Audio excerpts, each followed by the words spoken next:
Good evening, everyone.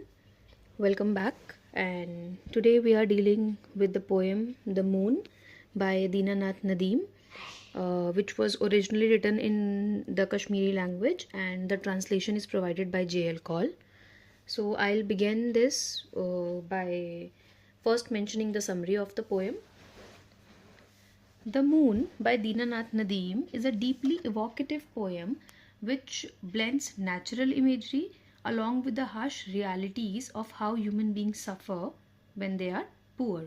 The poet describes that the rising moon is homely, it's described with everyday objects, the familiar comparisons like using a pancake as an imagery, a worn pampered tweed robe, or a counterfeit silver coin. The usage of these imagery strips away the usual romantic or the celestial associations that usually people associate with the moon. And instead of it, they present this as a dull, faded, and worn out, scarred, mirroring the life of poor people. Therefore, the moon in this poem becomes a symbol of survival and everyday struggle of ordinary people, especially the ones who are poor. The imagery of hills appearing hungry and the clouds extinguishing the fiery glow of the sky, the poem shifts to a more imaginative tone with these imagery, like wood nymphs lighting the moon's cooking stove, from which this soft glow spreads like steam, the one that is visible when rice are being cooked. This domestic metaphor, the imagery of cooking rice, beautifully connects the celestial movement with the rhymes of human life, the rhythms of human life. The speaker here himself is hungry, and not just physically hungry but also emotionally, and whispers hope to his stomach while also gazing at the moonlit sky. Therefore, moonlight becomes a fragile source of comfort, a transient source of comfort, a substitute for food, and also a reminder of being resilient in times of deprivation. Therefore, Dinanath Nadim merges poverty, imagination, and nature to create a powerful, compassionate portrait of human tolerance, human endurance. Now, let's discuss the poem line by line. The moon looked like a pancake as she rose behind the hills. So basically, here the moon is compared to a pancake, direct use of simile. The poet has used a homely or like an everyday image. A pancake is generally round in shape, it's flat and it's slightly golden. And here the moon's shape and the color has also been compared to that.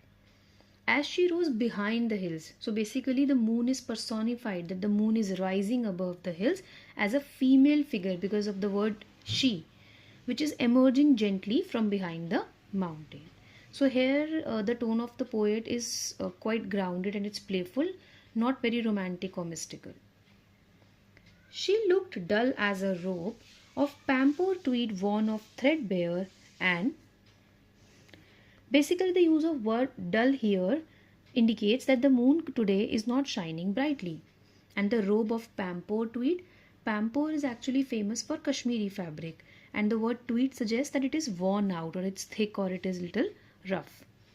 Worn of threadbare, basically the old faded fabric because of continuous use. This suggests that the moon is looking worn out, tired, or it's losing its usual glow. The reason for this is that basically the current state of the moon is being compared to the state of a person who is poor, who's wearing garments which are old and faded, which basically indicates poverty and exhaustion. And torn at the collar band, out of which peep the scars on a marble breast. The usage of the word torn collar band indicates the moon's rim, which appears to be very uneven or slightly darkened. Peep the scars, basically there are craters on the moon, and those are being compared to scars on the skin of humans. Then the usage of the word marble breast, basically the surface of the moon, the outer surface resembles a polished marble surface, and that's why the word marble is being used. So basically here the moon is imagined to be as a woman whose beautiful white body still bears the marks of her suffering. Another kind of imagery and comparison used here, the metaphor used here. And pale as a counterfeit silver coin, which robs a coolie of her mite. Very important line. Basically, it is as pale as counterfeit silver coin, which is like a fake silver coin. So the moon is dull, it's not shining, and it looks like a fake silver coin.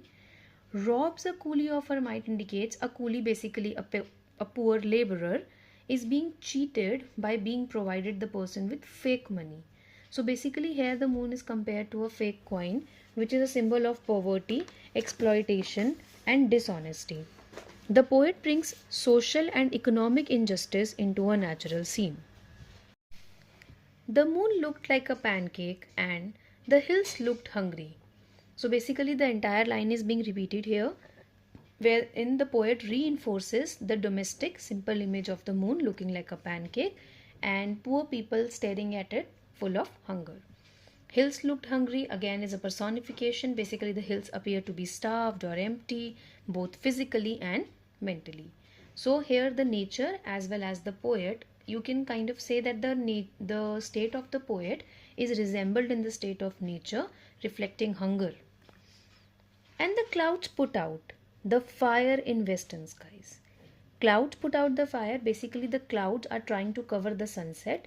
So basically till now there was this reddish glow in the sky, and now because the clouds have covered that sunset, so that reddishness has been put out.